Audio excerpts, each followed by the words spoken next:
Welcome to On the Edge with April Mahoney Brains. Here, this is the spot where the conversation is pointed, the guests are sharp, and the responses are never dull. Welcome home, Brains. There's only one requirement to hang out on the edge, is that you open your big brain and close your small mind. Did you bring your thinking caps? It's time to put them on, because the conversation starts now.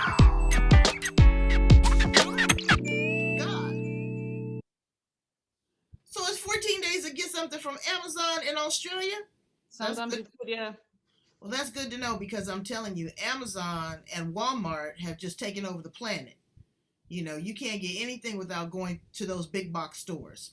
Do you have a lot of big box stores there in Australia? Yeah, we got quite a few. Target came out, all these ones. Kmart went out of business here for the most part.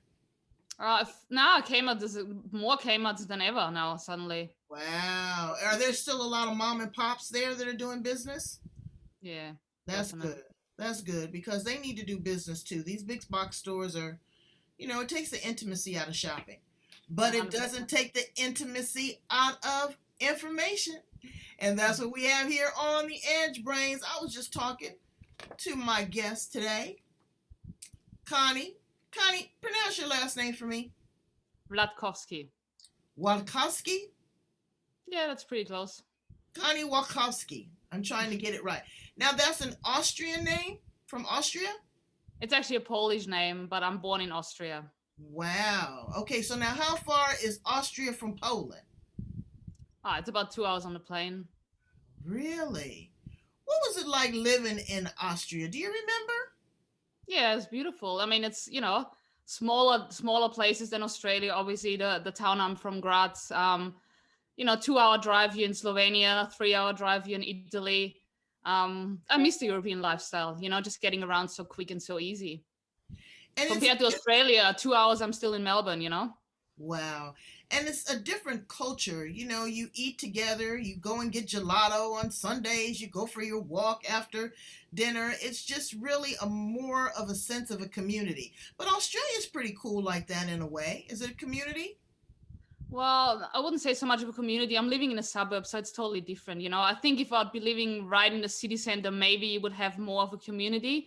In the suburbs, not really. You have to drive everywhere. You can't just walk to a restaurant or anything. And in Austria, I feel like people, after work would meet on the town square. Right. And, have a drink together or eat something together. In winter, we drink the hot wine. In summer, we might have a glass of Prosecco or whatever, and people would meet actually before they go home. Here in Australia, it's a bit more of a lifestyle of working home. It's a little bit different. Okay. So now now you came from Austria to Australia. What encouraged the move? The love of my life. All right now. All right. Well, that'll do it. Men can make you move mountains. Yes, sir. So now you live there and you live and you work and you, before you met the love of your life, you experienced some personal trauma. And that trauma has led you to the work that you do now with teen and adult women in trauma relief. Tell us a little bit about, your education and what led you in this direction. Well, my education actually in Austria I was studying law. And then when I moved here, I encountered some very serious health issues. I started having panic attacks, severe anxiety for 4 to 5 years approximately. And in that time, I tried all kinds of different therapies, and really nothing really helped me. And the anxiety was just getting worse over the years. And then my daughter was about 2 years old. And I was like, I don't want to live like that anymore. Like, I can't enjoy her. I'm not present with her, Half the time I'm worrying or having panic attacks or I'm just not present. I'm just not here. And I was like, I didn't want my daughter to see me growing up like that, So that's when I tried something completely different. And that's when I come across hypnotherapy. And that was such a life-changing experience for me that within a couple of weeks, I had huge change, The anxiety was getting less and less. I wasn't having panic attacks anymore. And yeah, that was just so mind-blowing how something that was for me such a big issue, Like it was so debilitating, the anxiety. It was like that something like that, like hypnotherapy, can just change within a matter of weeks everything, you know. And that's when I changed my career essentially because of that experience. Let's dial back a little bit. Anxiety is a word that's thrown out like $5 bills. Define anxiety, or your definition of anxiety. So anxiety for me was that constant worrying about the future, about things that haven't even happened yet, um, about, you know, making everything in a catastrophe, or almost, you know, seeing something little, or something that could happen, and you just in your mind you are just predicting the future, the worst outcome. um, I was having panic attacks. The way I defined the panic attacks was I would wake up in the middle of the night, my heart was rushing, I couldn't breathe. I almost felt like, to me it felt like I was going to get a heart attack, or I just was going to die. And I usually had that at nighttime. So I would usually wake up with this, like, I can't, you know, can't breathe. So, yeah. Now, do you think, now again, because we talked a little bit about your transition, your move from a more, a more gentler lifestyle to more the hustle of the bustle of the concrete jungles in the city. Do you think that that brought on anxiety, or do you think that there was some deep-rooted generational trauma that surfaced also with the move? Well, one of the big things that happened to me, with the age of 25, I had a very serious health issue. And, you know, thinking at 25, you are like invincible, you know, you're healthy, everything is fine with you. And then you suddenly, you know, get the shocking news, you know. And I was very lucky because, you know, after numerous surgeries and treatment, I was fine. But that triggered the anxiety. That was when I was like, oh my God, like, that's when I started being so fearful of going to the doctor, of having a health issue, of the possibility, you know, that I could die, or that I could have a very serious health issue again. So that was definitely the main thing that triggered it. But in growing up, you know, I did have a bit of a I did struggle growing up my teenage years. I was We not all struggle. feeling. Hmm? We all struggle as teenagers, and we all struggle as adults. You know, but 100%, yeah. I say that to say this is that anxiety is a part of life. Where I kind of get a little confused is people say, well, you know what, I have anxiety. I'm thinking, you know, like you said, adrenaline rushes. But then they also go into this deep, dark place of depression. So they're ping-ponging back and forth from one emotion to the other. It's like a mild bipolar. You're up, you're down, and it's scary because now you got this little person that you're trying to raise, that you want to be an example. You've got a lover or a partner that you're trying to be there for, and you're shielding all of this. You know, how did that make you feel? Did you just feel like you were going to explode? 100%. And it was hard because, you know, I would wake up in the middle of the night feeling like having a panic attack. Then I couldn't sleep for like 2 or 3 hours, you know, rushing around in the house, putting cold water on my face, trying to take a deep breath, you know. And then at 7 in the morning, you have that, you know, the toddler waking up that needs your full attention. Right. There was mornings where I was like, oh my God, I don't know how I'm going to be able to get out of bed, you know. And I Mm. think one of the key experiences that really changed everything for me was we went on a family vacation, and, you know, we went to the beach, my favorite place. I love the beach, I love the ocean, and we're sitting there, and I watched my partner and my daughter, you know, playing and having fun on the beach. And I had a really terrible time because of the anxiety. I just couldn't get out of that thinking, out of that worrying. And here I was on that amazing holiday, looking at my family, them having fun, and I could not enjoy the time. I just could not do it. I was just running on this worrying program. And that's when I looked at them. And that was that moment where I looked at it and I'm like, here I am. I can't even enjoy my daughter growing up. I can't even enjoy a family vacation, you know, that you look Right. forward to the whole year. And that was when I said, I need to try more. I did feel like I tried everything, but obviously I haven't tried everything in the world, you know? Right. And that was when I was like, I don't want to be like that anymore, you know? That's Okay, so that. you stepped out of your comfort zone. How did you was you know, like you said, you tried many things, but how did you find hypnotherapy?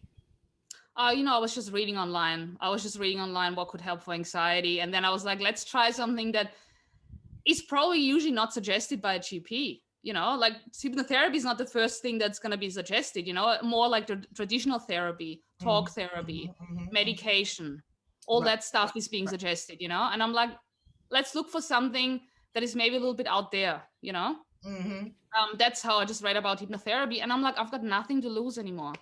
I just got to give it a go. Well, you're a super brain. So not only did you get hypnotized, but you got mesmerized because now you therapizing other people. I like that. Well, that's the poet in me. I'm always coming up with some stuff. But what did your man think or your partner think? What did they say? Oh, you're gonna go and be under somebody's spell. What did they think? What was your feedback? Well, at the beginning, I think, I mean, it was amazing for him to see how I've changed, because I do think over the years he felt pretty helpless, because he didn't know how to deal with it or how to help me, so I think first he was probably relieved, that I found something that helped me. But then when I said I was going to be doing that as a career, look, I don't know if he took it very seriously at the beginning, or if because look, before that I've tried many things, So, and I guess the reason why I did try many things because I haven't found that one thing for me, Right. When I was 15, my mom was diagnosed with MS, and I did my first Reiki seminar because I just had this in my mind. I want to help her, So yes, I always had this fascination for alternative healing methods. Right. So he knew that I was always interested in things like that, So I don't think at the beginning he thought I was going to be doing it seriously as a. Right, but he said, "Baby, you walking away from being a lawyer." Well, could you practice law in Australia? Oh, okay. I couldn't practice it anyway, and my daughter was 2 years old, so I was still at home and part in a family business because we got a family business that I was working in. So I was at the transition anyway. What am I going to do now? Okay, so now you are working with teens and adult women. Why teens? And the reason why I asked about teens is because that is a population that people really kind of don't niche down into. They group them all together. They say anything from the age of maybe 2 to 18. But when you're working with 11 to 16 or 11 to 17-year-olds, those are really the formative years. Those are the primary years. Those are years that will resonate in your life. I have a lot of dreams, and it's odd because I dream about that period in my life. I wasn't traumatized, but I can see myself in the family house, and I can see myself with my parents and my friends and certain smells. That is really, the foundation of your life. And if you can catch these young people at this tender moment and give them tools, because they're going to have challenges. There's no way that they're going to avoid that. They're going through puberty, their bodies are changing, the hormones, there's peer pressure, there's drugs, there's the internet. They're going to have some trauma, bullying, all of that. But if you give them tools to be able to work through that and recognize that at an early age, I think that would really help them succeed. How did you pick that group to work with? So when I started specializing in childhood trauma relief, and started educating myself about it, I realized that at those early years, exactly how you were saying, they really form our beliefs for the rest of our life. Because at that time, there's this, between the conscious and the subconscious mind is a wall, the critical factor, that siphons out what gets into our subconscious mind. But at that age, that wall is not there. There's no critical factor. So anything we hear, see, experience gets into our subconscious mind. So that's when our beliefs are formed. The positive ones, but obviously the limiting beliefs as well. So then we go through adulthood and we react and act in our adulthood based on the beliefs we've built as a child, So that's when I realized, number one, that it's such a delicate and important time in life that forms everything. And if we can start changing it then and there and not wait until we turn 40 or 50, how amazing is that, Because then we can set our kids up for success, really. And also, teens there's so much anxiety in teens, and I think it got triggered a lot with what's going on in the world, with lockdowns, not being allowed to go to school, finally being allowed to go to school again. So first being shut off from everyone, then being put back in again, So I think teens need help. Well, they need help and they need support. They need coping tools and mechanisms, but they also need parents that need to understand and recognize that there's a lot of warning signs that parents ignore. The isolation, the locking, they lock themselves in their room. They don't eat. They don't want to talk. They're always in their device. They're very secretive. Mm-hmm. See, I don't go for none of that. Okay? I don't go for none of that. You're not going to be lurking around in my house, quiet, with the door shut, locked, telling me I can't come in. Excuse me? I'm going to be dancing around in your head like a sugar plum. Because parents disengage, well, they're just going through a phase. Phase my behind. You're not going to phase here because you're plotting and conspiring. A lot of things happen. There's a lot of child trafficking here in the United States. And that is a part of it. It's the isolation. Somebody is whispering in their ear. So parents need to be engaged and pay attention.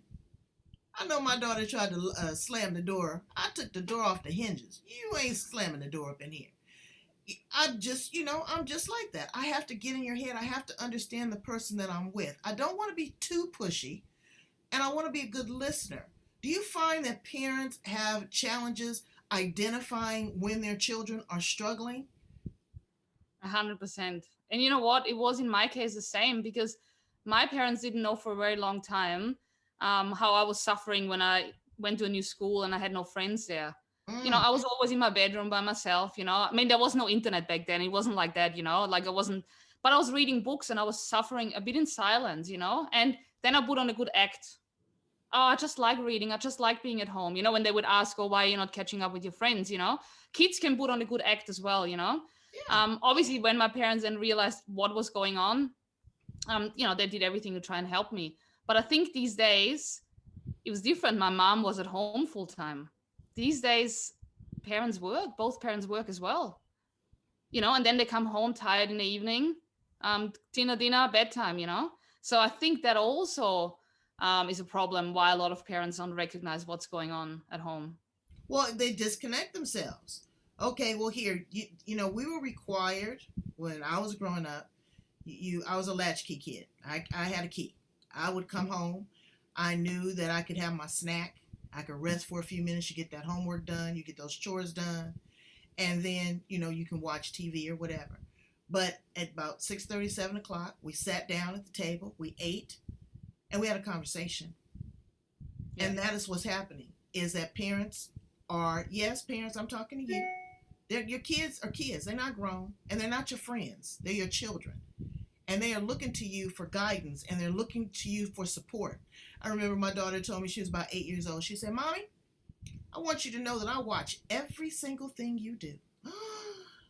I was set aback. I said, well, I hope to God I'm a good example. And I never forgot that. And I tried to be a good example. And it's hard. But it's hard if you have experienced trauma yourself that you've never dealt with. So you're also dealing with women.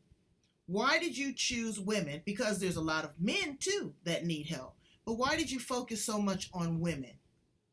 It's just when I started that work, I've just had so many women come to me, Look, I've had male clients as well, but I just realized in the work we've been doing that a lot of more women are wanting to do the work, Right. That's just what I've experienced. But I had some amazing men and some amazing transformations with them, So I do also work with men. But I do also let me stop a minute. Let me just kind of tweak it. Because you say women want to do the work. Men don't know how to do the work. See, it's different engaging a man because they're taught, to be hunters and gatherers. You don't cry, you suppress, you do this, you do that. And now the modern day man is more open, especially with all of these movements that we have as women, and we're in the age of Aquarius. It's much more gentler and kinder. I'm really hoping, and I'm glad to hear that you work with men too, but I'm really hoping that there's going to be some women therapists that are able to work with men, and men trust in the fact that they're going to get through this, because don't forget, you came from a woman. Okay? And we are the smarter sex. I just had to put it out there. So now you do this work with women. Tell me some of your successes, some of the breakthroughs that you've had with some of your clients. Look, my last client, her big thing was that she wasn't able to set boundaries, So after the session, she was able to set boundaries around her family, around her workplace. She ended up changing her career. She was really unhappy with her workplace because of the way she's been treated. And yeah, she actually sent me a message yesterday. She's like, you wouldn't believe it. I just found my dream job. I'm being respected there. I'm being appreciated there. I'm able to deal with challenges in a better way, because that's one of the things that I base my work on, is I can hypnotize people and they're going to feel very nice and relaxed. But what happens when the session is over and 3 days later, they face a challenge? Exactly how you said, we all going to face challenges. So my big thing is about providing my clients with the tools and empowering them, so that when a challenge comes their way, whether it's at work, whether it's at home, whether it's with their partner, that they have a tool that they can stop whatever emotion or whatever pattern they want to stop in its tracks. That's where you get the success. I love that's brilliant, because a lot of hypnotherapists incorporate NLP. You're going to put in that suggestion, that neuro-linguistic programming, that conversation that you have inside of your head. Do you hypnotize and work with hypnosis with also the teens? Yes, I do hypnosis and the same. I provide them tools. I provide them tools of reframing things. And often it's just for them to look at the thing from a different perspective. Right. That's very important, because we often give things a label. We often label something. Like, for example, anxiety and excitement. It's a very interesting concept. We label something as anxiety, but when you think of excitement and anxiety, the way it feels in the body, it's pretty similar. Mm-hmm. The heart rate goes up, you're breathing a little faster. So rather than saying, all right, I've got anxiety, like before a job interview, for example, rather than trying to slow your body down and actually working against your body, if you can reframe that in your mind and say, you know what, I'm not labeling this anxiety anymore, I'm labeling this as excitement. Well, then you've won. Do you know what I mean? Right. So because you're working with the body and you're just giving it a different label. Well, so little things like that. Right. Well, it's like post-traumatic stress disorder. Everybody's, especially after COVID, I got some PTSD, really. And it was strange, because yesterday was our holiday here in the United States, and everybody was out. I hadn't been around that many people, and I'm looking around for the mask, and I'm having some anxiety, and I love people. But I didn't want them within 6 feet. I needed them to, clear that space. How do you get people to, feel comfortable with their new normal? Because that's a huge shift. One day you're, experiencing anxiety, and the next day you're experiencing exhilaration. How are they able to really kind of be okay with that? Are you understanding my question? I mean, it's like turning on the switch. And the light comes on, and now all of a sudden, okay, now, I'm feeling real good. How do they settle in and make the adjustment? Is that ongoing work? Is this part of the tools? Do they really realize what's happening to them? It's part of it's part of the tools. And I have to use my own tools. Mm-hmm. Because we were nearly in an 8 months hard lockdown. Like, we're talking about hard lockdown in Melbourne. We were the worst out of the whole of Australia. And then suddenly everything was open again. And I'm like, oh my God, I don't even know. Like, you get so used to that, to being in lockdown, that suddenly it's fearful to actually not be in lockdown. And I remember going to the shopping center for the first time. And I was like, all right, I got to use my own tool before I walked in. And that's the key thing, is although I know all those things, challenges will come. And it's about using the tools. And I use what I teach, because those tools have helped me essentially as well. What did all of this teach you, this lockdown and this, outside of the anxiety, outside of, recognizing the inner gift that you had and what you could do to help other people, but doing some soul searching, because it was the perfect pause. And still people are pausing, But what did it teach you about you as a person? It definitely taught me how resilient I am, because I am far away from my family in Austria. There's no chance. I can't even go there. Our borders are still shut, My mom was sick over there in Austria in hospital for many weeks. And it really taught me that, yes, I am resilient. Yes, I have the tools, and what it really, I think one of the most beautiful outcome of the lockdown was the connection I developed with my daughter, because she was at home with me for nearly 8 months, and that really gave us that time to bond. Because Exactly. yes, I do live a busy lifestyle too, and I have overcome my own trauma, so I am ready to be present with her, and I was able to be present with her in lockdown. It was beautiful, that we How had that time to have that real connection, that being present in the moment. how old is she? She just turned 6. Yeah. See, and that's at that critical formative stage, and I'm sure she had a lot of questions for you. Oh, totally, yeah. And I bet she watched every single thing you did too. Yeah, she does.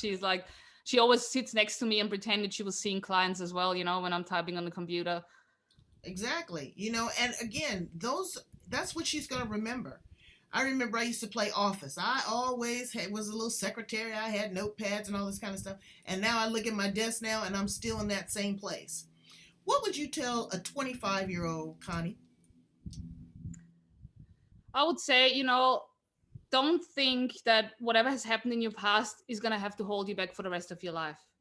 Like, yes, our past is our past and our past shapes us in a way, but know that you can change. Know that if you want the change, there's tools and there's different modalities out there that can help you, So it's all about, going out and giving things a go, not settling for that, because I settled for that for a long time, and then I got sick, suppressing emotions.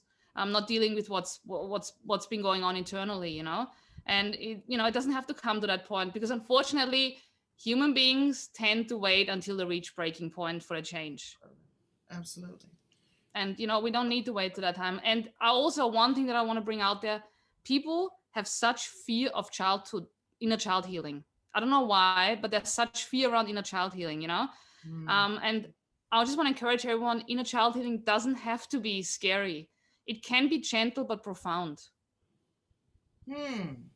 How? Oh, well, I've created a process around that where you don't have to go back, because most people are worried that in order to heal childhood trauma, that they have to go back and relive it. Because that's what often has been done in the past, going back to the trauma, reliving it, remembering every moment.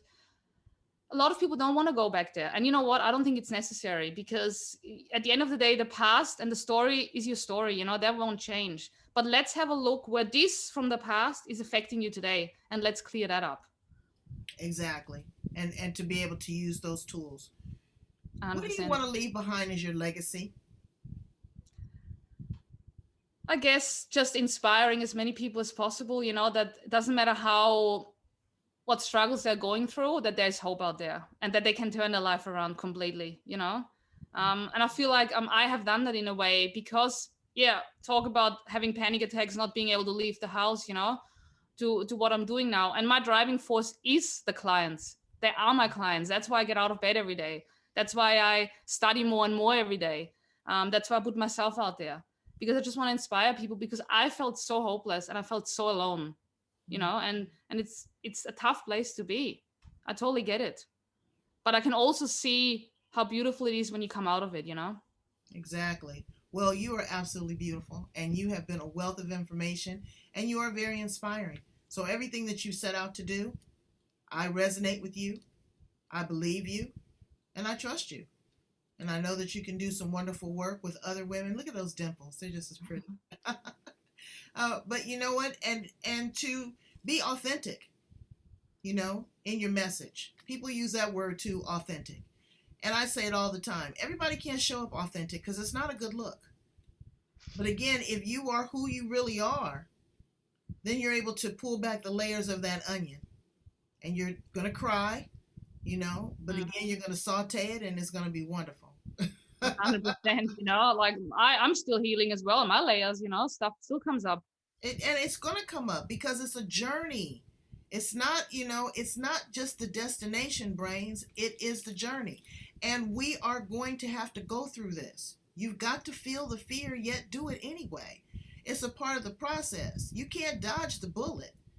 but you can have tools and coping mechanisms so that when things arise, you can reach into that toolbox and say, hey, I know that this is a figment of my imagination, that this too shall pass, that I have great people to work with like Connie that are going to be there, that I can pick up the phone's a resource, that she can hypnotize me and I'll be all right for a minute, and change that conversation that you're having in your head. So you're doing some amazing work, and I thank you so much. Please tell my brains how to get in contact with you, any current offerings or promotions that you may have that you can share, because I really love for them to go deeper within themselves, with a facilitator and a guide such as yourself. Yeah, so I've got two virtual coaching sessions. One is on how to start healing childhood trauma, and one is all about anxiety relief. And they're like about 25-minute coaching sessions for free, recorded. And this is really a way for you to find out how I work and to see if that resonates with you. Rather than booking in with me, it gives you a chance to see how a session would be with me. And then after that, reach out to me. If you have any questions, just reach out. I'd love to connect with you. For me, it's really important. I always have a chat with my clients first anyway, before I book someone in, just to see where they're at and if I'm the right person that can help you. And if I'm not, I have heaps of other people that I could, say, oh, that person specializes in that. But my key is really just to get people to open up and start healing, because you all deserve that. Everyone deserves that, So I'll put the link of the coaching sessions given to you. Definitely. I'll put them at the bottom. And you know what? Also, to give your children an opportunity to express themselves. Don't talk at them, talk with them. It's hard to not overtalk, but we have to listen because they're going to tell us. We have to open our eyes so that we can actually see and identify. You're not supposed to be afraid of your child. Absolutely not. They are looking to you for guidance. You got to open that door. You got to sit them down. You got to take away the device, And if they don't let you take away the device, just go ahead and have it disconnected for a minute. You pay the bill. I can handle it. Call me if you want some suggestions on that. I can handle it. But it's not being cruel, but it is being, it's critical. And if you don't catch it now, trust me, you cannot re-raise grown folks. When they get 18, they think that they're grown, and then they're going to be trying to run you and your household. And that's just not the way that it goes. And they're going to have a lot of deep-rooted anxiety that they never dealt with in the formative years. So again, thank you so much, Connie, for being here on The Edge with me and my brains. Please come back. Check out other edgy conversations. I need you guys to subscribe. I really do. To LinkedIn, Twitter, Instagram, YouTube, especially. Like, love, share. Come on, build that algorithm. I need you to beat it like a drum. Thank you so much, Connie, for being here on The Edge. And please come back and keep me informed on what you're doing. I'm watching you. Thank you for having me. It was amazing. All right. Bye, brains. Bye.